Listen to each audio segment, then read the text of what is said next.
Okay, Rebekah Brown, welcome to the Live on Form podcast. Thank you for having me.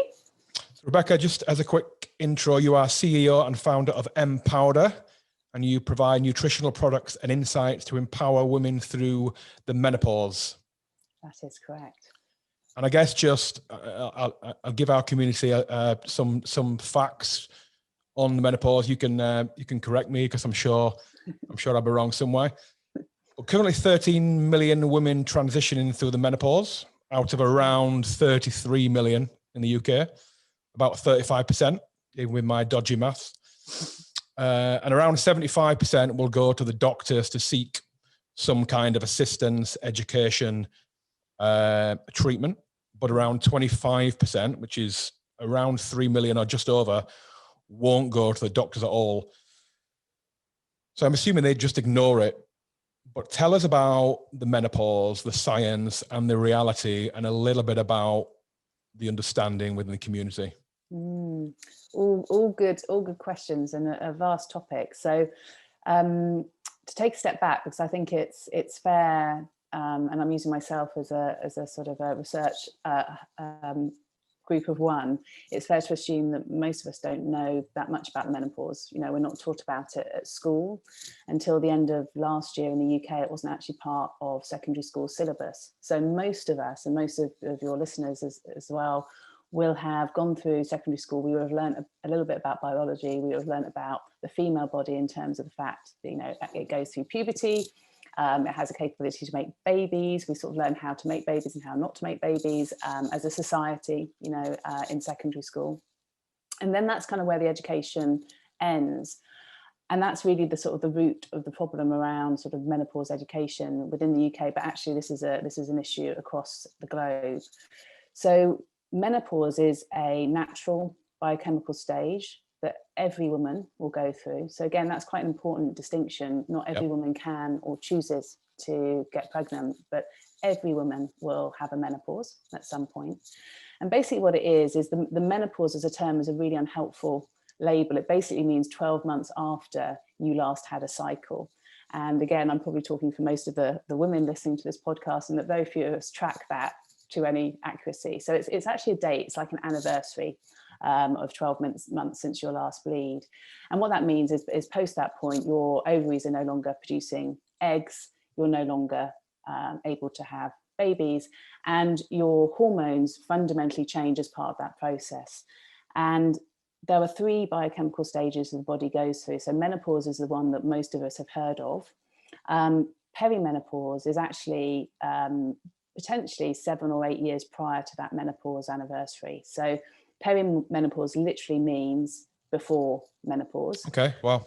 And what that is it's a bit like when you learn about the trimesters of pregnancy. The interesting thing about perimenopause is a bit like that first trimester, when women often feel their worst. You know, they're feeling sick, they're having that awful morning sickness, and yet they're not comfortable telling anyone they're pregnant because they're not secure that baby is going to survive. Yep. And perimenopause is quite similar. It's often the point that women feel the most of the symptoms that we talk about at this life stage, and their hormones fluctuate the most. So it can be a really distressing time. And the important thing to be aware of, I think, as a society is, unlike pregnancy, which is, 8 to 10 months of a woman's life, menopause is 8 to 10 years. So the perimenopause phase can last for about 4 to 7 years, and it can be a genuinely distressing time because many of us don't know what it is. Many of us don't associate the symptoms that come with those hormone fluctuations with a biochemical change. So the symptoms can range from anything from extreme anxiety, suddenly feeling that you can't find words. So, brain fog is a term used, but actually many of us get brain fog and don't realize that's what it is. And, okay. A sense of, a loss of a sense of self. That's another really common description in perimenopause, where your clothes no longer fit properly because you're bloated, your skin is breaking out or changing in ways it had never happened before. Suddenly you have gut sensitivities because your gut biome is becoming more susceptible to certain allergens or foods that you're consuming. You may have aching bones and joints and feel, aged overnight.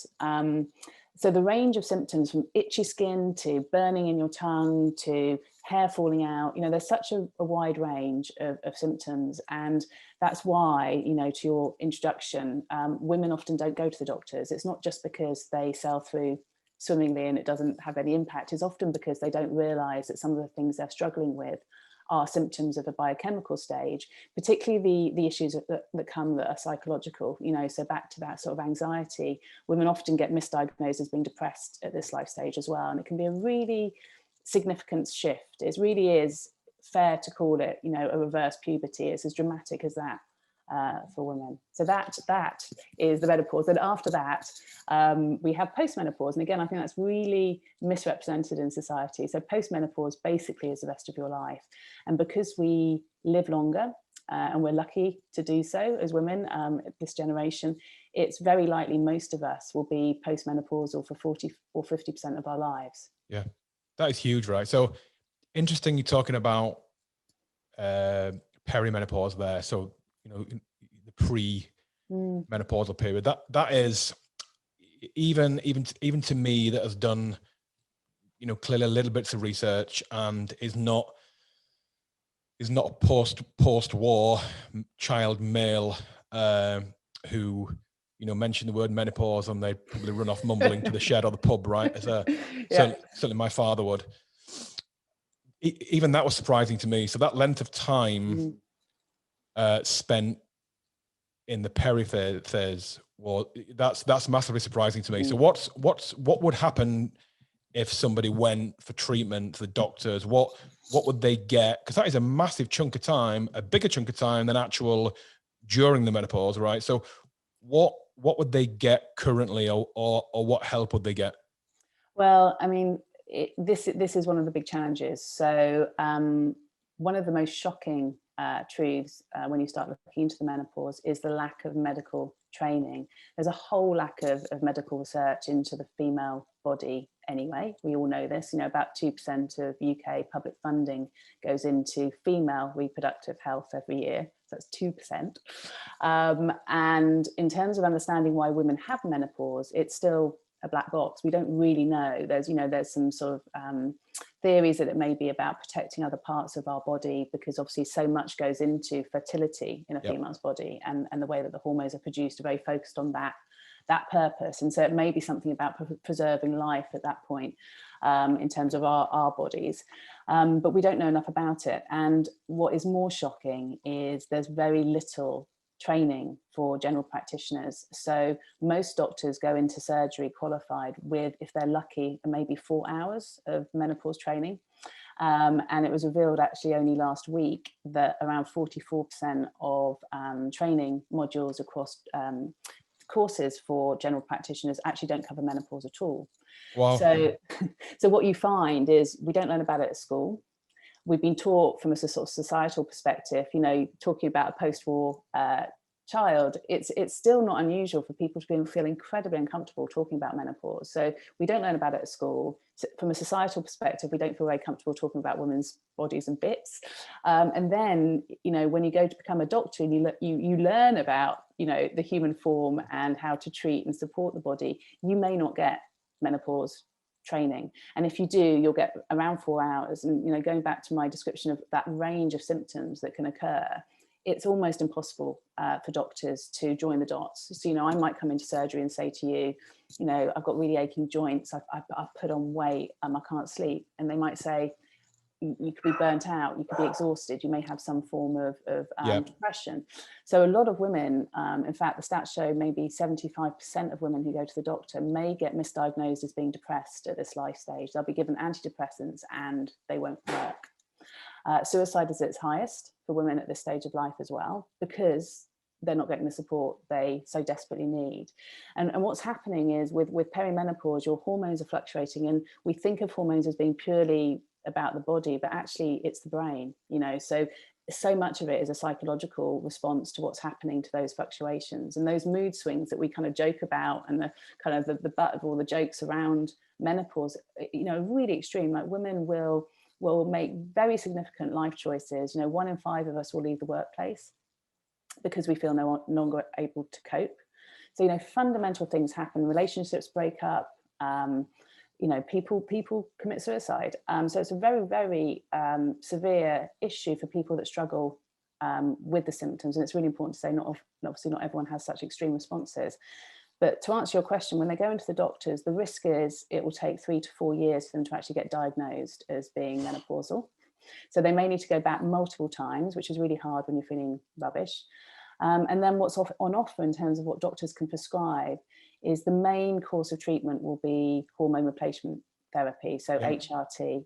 And unfortunately, research that came out about 20 years ago and was misrepresented and poorly peer reviewed has influenced a whole generation of women in terms of their attitudes towards HRT. So there's a big piece of work going on now, activists and kind of grassroots meno warriors, they're being called, people who've had really, really poor GP support and really poor menopause journeys are actually lobbying to encourage women to rethink HRT. It's one of those courses, those prescription courses, where the risks have been massively over exaggerated and actually misreported. So when you go back to the kind of source data for this piece of research that connected HRT with risk of breast cancer, when you actually unpick that cohort of women, there were so many flaws to the research.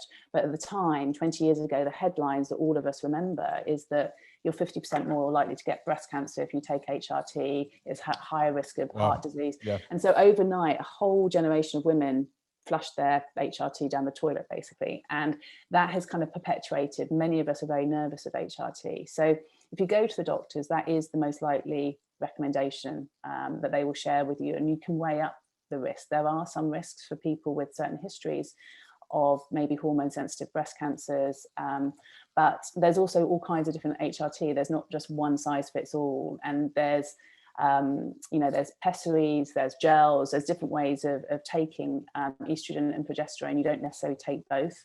That mean that doctors can actually give you quite a nuanced, considered prescription that can really help, because at the end of the day, what hormone replacement therapy does, as the name would suggest, is replace the hormones that are depleting during that time, and that balances out those fluctuations you and I were talking about earlier, and also helps protect the body, because as female bodies hormones deplete, their risk of things like cardiovascular disease, type 2 diabetes, all of that increases. So if you can look to manage your hormones either through HRT, which is highly recommended if you're struggling, and then with other routes as well, whether that's supplementation or looking at bone mass density through exercise, for example, those are the things really that are best in terms of ensuring you have a good menopause and a good long life.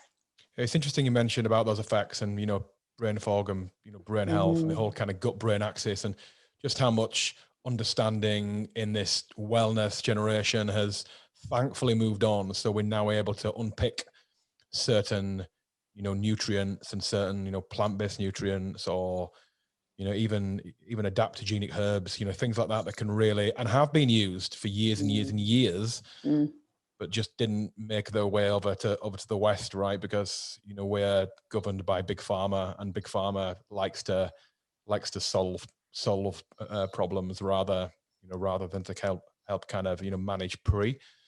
So this moves us nicely onto what you're doing with MPowder. Just a little bit about your journey into and before MPowder. Why MPowder? Kind of told us, but a little bit more detail, and then what it is you do with the products and at each stage, and why. Yeah, so MPowder was an entirely selfish motivation initially. So my background is I'm a researcher and planner. So I spent my career listening to people basically on behalf of other companies. So my job used to be to research and understand customer wants and needs, and ensure that the companies that I was working for were meeting those needs, and sort of understanding expectations and how they could embed themselves fully in the consumer's life and deliver real value. So that was kind of the world that I'd always operated in, and I loved my job. And about 2 years into my menopause journey, which I wasn't aware of, like the majority of women who will be listening to this podcast, I started really struggling with anxiety. So overnight, I went from a relatively experienced, very comfortable talking to people, researcher. Much of my job was presenting, obviously, to being absolutely crippled with fear before any meeting, regardless of the sort of significance of that session. I would be awake the night before. I would be finding myself, I now know that they were hot flushes, but I was sweating, I was getting cold, I was bloated. I had a glorious outbreak of teenage acne, which felt very unfair because I'd had it as a teenager as well. My hair was falling out. I thought there was something severely wrong with me. I was aching. I'd gone from being a runner, I loved running, to just waking up the next morning like I was a woman in my 80s. I couldn't get out of bed. Wow. Everything felt hard work. Like 75% of women, I went to the doctors. Like 75% of women who end up in the doctors, initially I was turned away with nothing. I was told that I was probably burnt out. And I think this is often what happens at perimenopause, is we're often sort of on a career trajectory, which means we're in stressful environments, we're working hard, we may have children, we may have aging parents, we're that sandwich generation that the media talks about, where there are many external stressors, and it's very easy to assume that what's occurring is to do with that external stress as opposed to a biochemical stage. Yep. And I probably would have accepted the doctor's diagnosis. I fundamentally knew that I wasn't depressed because my moods weren't sustained, and I knew enough about depression to know that it's usually a sort of, they'll define depression as a sort of a 2-week sense of not being able to get out of bed. There's a consistency often to depression. Yep. Whereas with me, I would be really, really anxious and truly sort of despairing, and then 2 days later I wondered what all the fuss was about, and I'd be back to my old self. And that's obviously the hormone fluctuations at their best. Right. So I decided to look into what was available. I started wiki Googling, which is not something I'd recommend, but I did, and talking to friends actually, and people who are further along their menopause journey. And I almost self-diagnosed, which again, we know from our community is the most common route for women to learn about menopause, is that they will find an older friend who will listen to them and go, you know what you're doing, you're going through menopause, and your doctor has not identified it. So I had those conversations, and I think because I was a researcher, I was curious then as to what I could do. I felt that I would be able to manage my symptoms initially in perimenopause. I didn't feel like I was at a point where I needed HRT as an intervention, and so I wanted to understand what was available. And I think what shocked me, and this won't come as a surprise to you, Jay, was when I went into my health food store, just the vast array of what was available, but also the sort of the limitations of what was on the shelf. So the first thing, I often refer to the menopause aisle as the end of life aisle, because it's that's very morbid. Yes, well, it's the imaging, I guess because I come from a brand background, the completely imagery. Agree.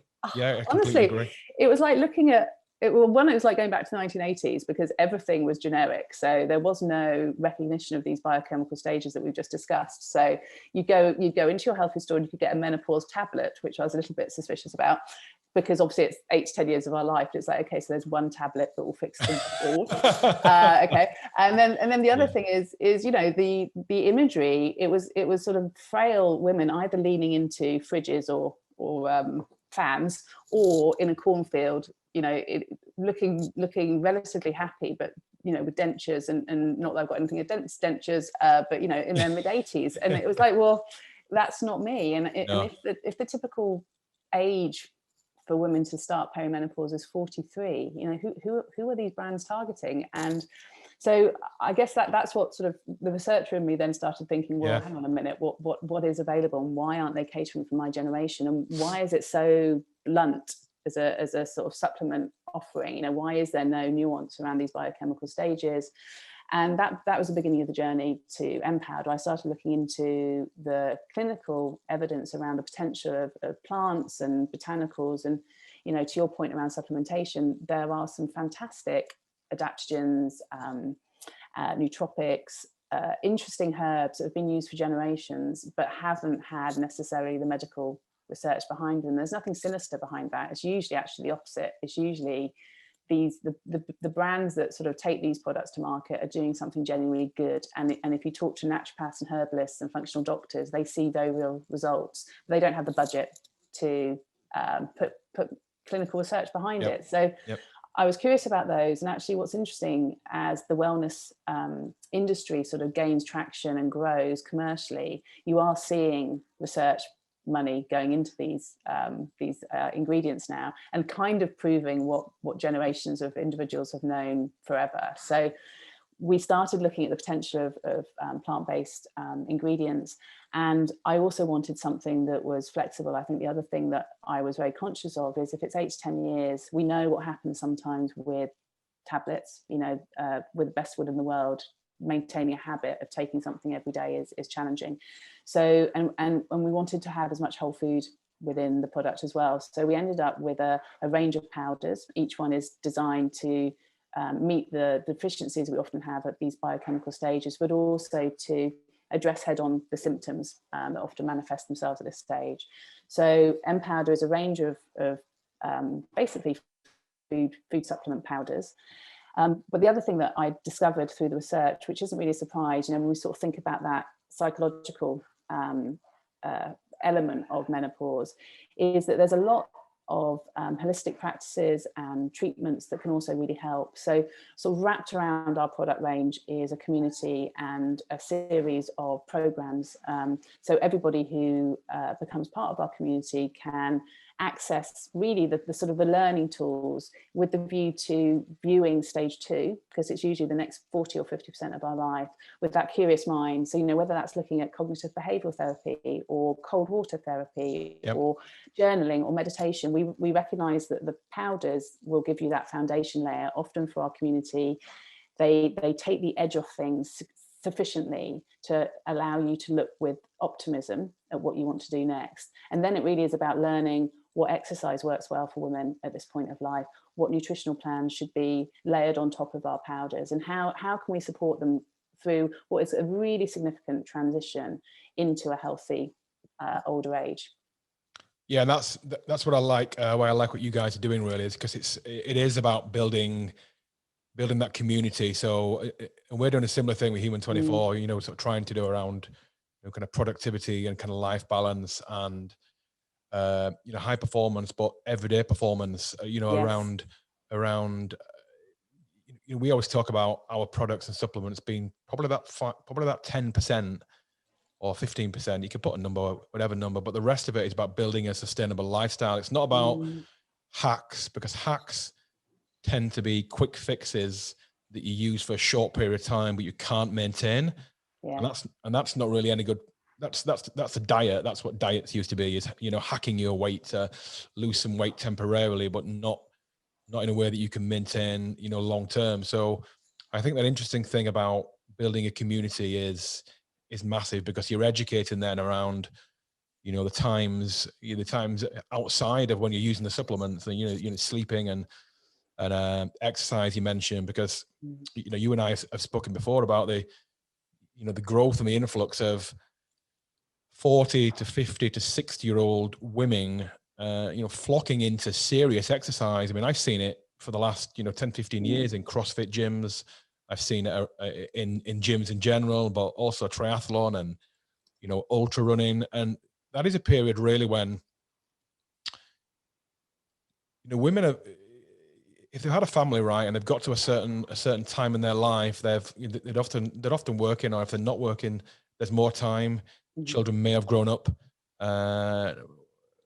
Like you say, it's half the life. I mean, this half of the life period is being ignored, and there's a massive opportunity there for education around, you know, that menopause period, but also post menopause.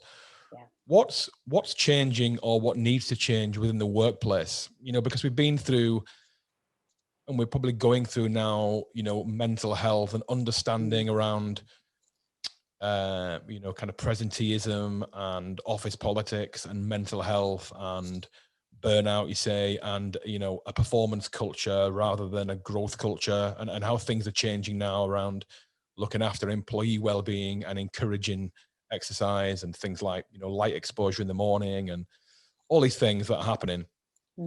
But is anything happening for, you know, for perimenopausal and, you know, menopausal women that are quite often, the pillars of these businesses and are driving businesses and are massively important. So therefore need that similar support. Yeah, no, you're absolutely right. And the short answer is not enough is being done. So, back to the statistics and what the statistics tell us, 1 in 5 women will leave the workplace during their menopause. And that's largely due to the fact, like me, people feel less able to do their jobs. So the brain fog, the anxiety, the sleeplessness, it's a domino effect. And you end up getting to a point, particularly, I think, when you're often at this point in life, you've climbed up that career ladder to a certain point. Yep. So many of us are in roles of responsibility, and through no fault of the environments that we work within, they're often quite male dominated the further up you go. And so recognizing a biochemical stage that you've not learned about at school, that the peers around you, however caring or supporting that culture is, probably have no idea as to the implications of menopause, because why would they? Because Yep. we as women often don't know either. Mean that it's really, really hard to get the support that women often need. And so what you end up with is this huge drain of talent leaving just at the point where we're often reaching our power and sort of heightened level of experience. And as you say, we're often incredibly valuable members of companies, and yet we will leave very quietly quite often, so no one will ever know why we've gone. We'll just decide that it's too much and we need to focus on something else now. And I think that's such a shame, because the implications aren't just for that woman that leaves the workplace feeling unable to do it anymore, but for younger generations of women. They look up and there's no one that looks like them in the boardroom because we've left. And for the males in those businesses, they're often completely unaware as to why that individual has left, because the story will be, I want a bit more me time, or I just want something less stressful. And so the sort of the narrative never changes. No one ever really unpicks that to realize that it's a life stage. What's interesting is that increasingly, because of the psychological impact of menopause, there's a growing recognition that it is actually a mental health issue. So what you're seeing in forward-thinking companies is a development of a broader mental health offering that also looks at menopause as part of that. Yep. And it's also sort of fitting into equality and diversity protocols, because of the fact that women end up feeling unsupported and leaving. That's a huge equality and diversity issue, right, for that business. So there are definitely things in development, and there are businesses now that specialize in supporting companies in looking at menopause policies. I think the challenge is doing it in a way that isn't just a HR tick box, and actually looks to listen to the individuals within a company that are going to experience menopause and work out what they need. Because layered on top of what happens for females is the fact that it probably is the last taboo. It's the last societal taboo around the female body. And I talk about menopause all the time, so I forget. But obviously it's a really uncomfortable topic, and depending on your culture and depending on the narratives that you've inherited from your family and, mm-hmm. and the peers that you spend time with, it might not be something you want to talk about. So it's really about businesses being incredibly sensitive to how they develop policies and support protocols that genuinely reflect what the individuals within their business want. And I think the other thing, which is something we're recognizing more and more as a society, is it's not down to the individual with the condition or the issue to educate everyone else. So the other thing is the forward-thinking businesses that I see doing interesting things are the ones that are looking to educate the whole of their company, because really this is a whole society issue. It's a life stage that impacts on everyone. And yep. We were talking in advance of this podcast about the fact that we all we're not all going to go through it, but 51% of the population will, and those that don't are they have partners, they have sisters, they have mothers, they have aunts. We all need to understand what this life stage is, because actually the opportunity, if we can better support women, is vast. It's a better society, it's better running companies, it's happier families. So yeah, I hope that companies will catch up, and that there is work being done, and there are places that people can go if they're looking to instigate better support for menopause in the workplace. And there's also there's a legal obligation, because there have been a number of tribunals in the last 10 years where women have successfully sought compensation for menopause conditioning impacting on work and perceptions that they're underperforming. So companies actually do need to take this really seriously, because it is something that they can be held accountable for if they don't support fully.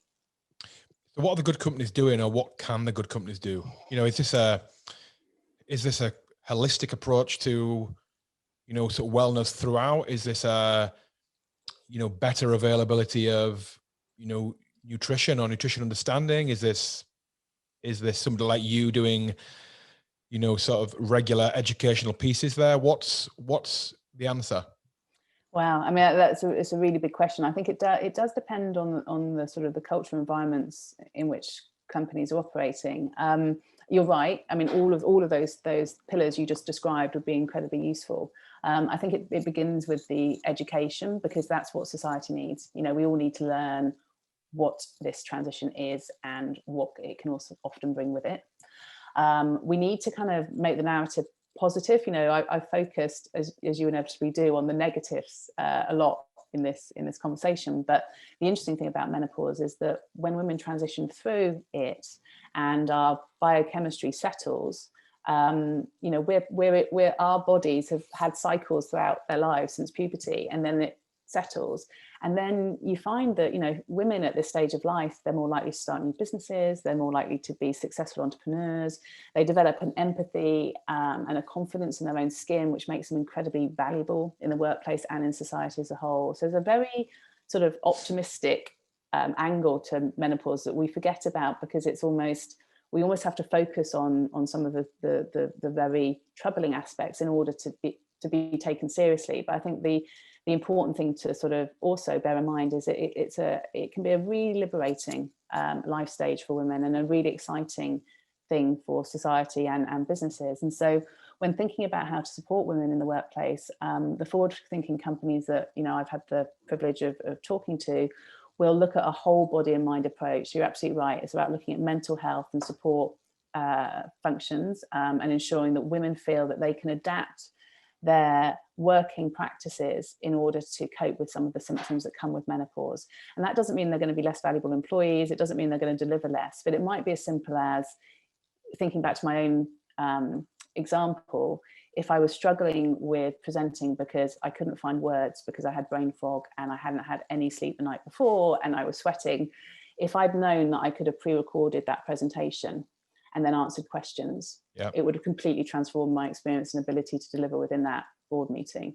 Yep. If I had been told that I could ask for someone to turn the air conditioning down in the corner and maybe move my desk without feeling like some kind of weirdo, that would have been really, really helpful as well. You know, if I'd understand the nutritional benefits of nourishing my body with different foods at that life stage, and someone giving me access to someone to just tell me what happens to hormones. Because, you know, the other thing is, women, we spend a lot of our lives sort of fighting our cycles and fighting our biochemistry because we don't really understand its potential. Mm-hmm. But, you know, the minute you start understanding about how you can eat better, you know, to your point about seeing women doing triathlons, and, you know, if we understand better how we can exercise with our cycle rather than against it, there are so many tools that we can be given that kind of ensure that our transition is a smoother one. And I think the companies that are forward thinking are looking to sort of embed that knowledge and make it accessible to women sooner. Because one of the biggest struggles of menopause is it's really hard to get sound advice. You know, we talked about the GP surgery earlier, but actually that goes right across everything. It's not talked about, and it's not accessible enough yet for women to know where to begin. Yeah, you mentioned, it's interesting, going back to your trip to that health store and the end of life aisle. Yeah, it's not quite the same, but it's quite similar for 50 plus male as well. You know, the brands that are, or the products that are previously targeted 50 plus male have, you know, guys with, you know, gray hair and losing muscle mass, and it's about almost trying to stay alive. Yeah. Not about, and vitamins and minerals have become a little bit like that as well. And that's what we're kind of trying to talk about, optimizing rather than just staying alive. Do you know what I mean? When you're 50, totally. when I have guys, I mean, I'm 45 now, and I have a lot of friends who are older than 50, and they just recoil in horror at some of the products that are designed for the, you know, for the older guy with this kind of understanding that once you get to a certain age, well, you've got to stop weight training, you've got to stop, you know, consuming certain food, stop doing certain exercises, just slow down a little bit. And that's just not right. You know, a lot of my friends are, you know, their ambition, their motivation changes, and you become, and for me, it was probably 40, where your perception of why you're exercising changes. It becomes, rather than getting bigger, stronger, faster, you know, you usually, when you're 35, you stop, you know, you stop building muscle, really, you know, your testosterone declines, growth hormone. But then it's about, how can I still be really, really vibrant at 70? You know, how can I still be in the gym at 70?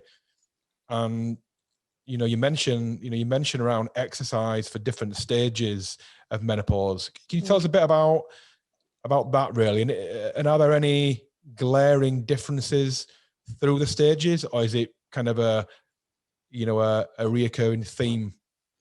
Yeah, it's a really good question, and I'll caveat this with the fact that I'm not a fitness expert, and I have a huge amount of respect for the specialists we work with. But I think the interesting thing for women heading into perimenopause is, because our hormones are fluctuating so much, the main difference between peri and meno is the need to listen more explicitly to your body. So, you know, if you're exercising in a way that depletes you, and so the next day you're absolutely exhausted, you just don't have the energy, it's no longer sort of feeding you and giving you the endorphins and the kind of the happy, so it's actually just draining and you feel absolutely broken. So, you know, again, to my own story, for me, that running changed. Like I just couldn't run as far, and I was just absolutely shattered. It's almost like I didn't have the capacity to do what I'd been doing before. So those kind of signs are quite important in perimenopause, because that will be down to the hormone fluctuations. And also we can work with our hormones. So if you're still having a cycle as a perimenopausal woman, or if you're younger and listening to this podcast and you haven't yet looked at your hormone cycle and the type of exercise you should be doing at different points in your cycle, that's a really interesting thing to explore further. And that's really valid in perimenopause as well. So there's certain points in our cycle where our bodies, because of the hormones, will be better able to produce muscle mass. There'll be other points in our cycle where actually our endurance increases and we're able to do those longer runs and to sort of push ourselves a little bit in a different way. So it's about looking at when you want to be doing the strength training and the weight and muscle building activity versus when you want to be doing endurance and cardiovascular. And then the other thing that's really important for women from that perimenopause really to the end of their lives is looking at flexibility and bone density. So, you know, learning what type of exercise can help you with developing bone density, because the great thing is that we can build our bones back up. You know, women often think that it's a sort of downward trajectory from 40 onwards, but it's not. You know, you can actually replenish that bone density with exercise. And it's also learning things like, in terms of the sort of the impact work that you do for bone density development, there's some really interesting research now about mixing it up a bit. So, you know, if you're running, as I was thinking, well, you know, the good thing about running is I'm doing impact and that's going to help with my muscle density. That's absolutely true. But you probably want to do sort of, if you're doing it purely for bone density, do that for 10 minutes and then go and do something else, because it's the repetition of that impact. I mean, you know all of this, Jay. I know far less than you do, but that kind of thing is really important. So learning how exercise can enhance and sort of support your hormones is really key. And then the final thing that we see really help, well, there's two things within our community. One is yoga nidra. So looking at different types of yoga, you know, flexibility, I would absolutely advocate anyway, and yoga is great for that. But some of the more gentle, almost like sleep orientated, rest orientated yogas, where you need to think about any movement as a form of exercise. So if you're a type A personality like me, I used to think yoga was just, you know, just like lying on a mat and not doing very much. It really isn't. It's tough. Yeah, it's tough. It's Yeah, really tough. I do it. Not enough, but it is tough. It kills me. Yeah. Weight training is easier than yoga. Yeah, and it's fascinating, isn't it? And I think with yoga nidra, I was even more dismissive, because that genuinely is actually just lying on a mat. But the interesting thing about it is, you know, breath is movement. Breath is exercise. Yeah. And actually it's really important for our lungs to be fully used. And so yoga nidra is really almost like it's a I'll describe this really badly and yogis will tell me off, but in my head it feels like it's a sort of a hybrid, and there's a very strong meditative element to it. So for people who are struggling with anxiety and sleep, look to yoga nidra rather than another cup of coffee in the afternoon. Take what I call sort of radical rest, 20 minutes on the mat rather than 20 minutes with a cappuccino, and you'll actually get up feeling as energized probably as you would from the coffee, and without all of the implications. And then the final thing that really helps our community in terms of exercise is cold water. You know, so again, to your point earlier about seeing women doing certain things, anyone who goes to a Lido or beach early morning will see it's largely dominated by women getting into the water all times of the year. And there's a growing body of research as to why that's helpful in menopause, but it's really, really good for our bodies anyway, you know, in terms of putting our bodies under sort of managed stress, and cold and not always being comfortable is actually a really good stressor if we can manage it. So that's the other thing that we see a lot of our community find benefit from through their menopause. Cool. Rebekah, I know you've got a bit of a hard stop in about 5 minutes. Just some, I guess, some final points for our community, male and female, really. What for? I guess for the males, you know, looking for the signs of perimenopause in partners, and you know, females getting up to that stage of life, again looking for the signs. What are they, and what should we be looking for? Yeah, so I think for sort of men listening to the podcast and wanting to, you know, support loved ones in their menopause journey, you know, it's being sensitive to the topic, being there to listen, not dismissing it, you know, educating yourself about it and its implications, and just letting your partner or your friend go at the pace that they want to in terms of discussing it, because there is a huge sensitivity around it. I think in terms of spotting the signs, it often is a catalogue of small things in the early stages. So from about the age of 43, and sometimes for many women actually younger, most women will be on their perimenopause journey, whether they're feeling it or not. So, you know, if that is the case, if your partner is around that age, then start looking for some of the early symptoms, which often are around anxiety, sleep patterns changing, maybe bloating or weight gain around the waist, and just a shorter fuse. You know, that's often what it is that our hormones are fluctuating, and what we tend to do as women is hold really, really tight, and we become almost like more brittle in the way that we respond to things, because we're holding it together, and that manifests itself perhaps in us as having a shorter fuse. So those are some of the things that you can look out for, but it really is about having that open conversation and treating it as a natural life stage, because, you know, it is that is what it is. We're designed to go through it. And for women listening to the podcast, you know, the thing that I always really stress is from about the age of 30, it's a huge opportunity for you to preemptively act. And I know that's everything that you're doing, Jay, with your business, but prevention and sort of like preemptive action is so valuable. And when it comes to hormone balance, many women in their mid-30s actually will be starting to find that their hormones are less balanced. You know, their periods may change in length or sort of how much happens during that period. And just starting to learn about how you can naturally look to support your body, whether it's food, whether it's movement, as we were discussing earlier, whether it's introducing practices that help you manage external stressors. One of the biggest issues with hormone fluctuations is the impact that stress has, and the way that depletes our hormones, and sort of our body uses cortisol in a way it shouldn't, and that becomes a really, really big issue. So if you can sort out the way you deal with stress in your 30s, the way you eat, the way you exercise, and kind of embrace your hormones, your perimenopause and menopause journey will be so much smoother. And finally, what's next for MPowder? Well, we have 2 products in market. So our blends, as you know, are co-created with our community. So they're tested for 2 months to ensure efficacy and impact, and then they're launched.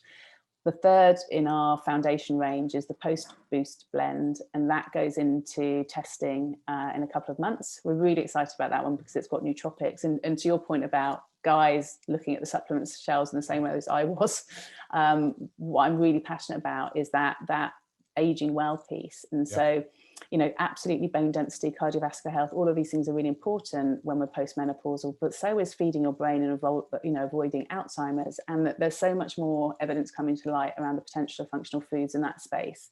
Yeah. I'm really interested about how that trial plays out, and hopefully the support that we're able to give women. So that's kind of the immediate next. And then, in terms of sort of the big ambition, it really is to reframe midlife. I passionately believe that part 2 isn't second best. It's actually often after the interval is when all the fun happens, right?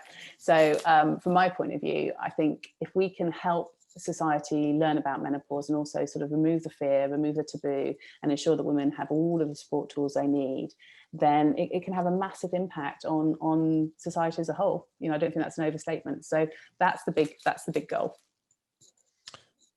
That's fantastic. Listen, thank you for taking the time, Rebekah. I know you're shooting off, but yeah, it's been great to get a bit more educated on that, learn a bit more about the brand, about yourself, and speak soon. Thank you very much. Thanks, Jay. Thanks for having me. Bye-bye. Bye.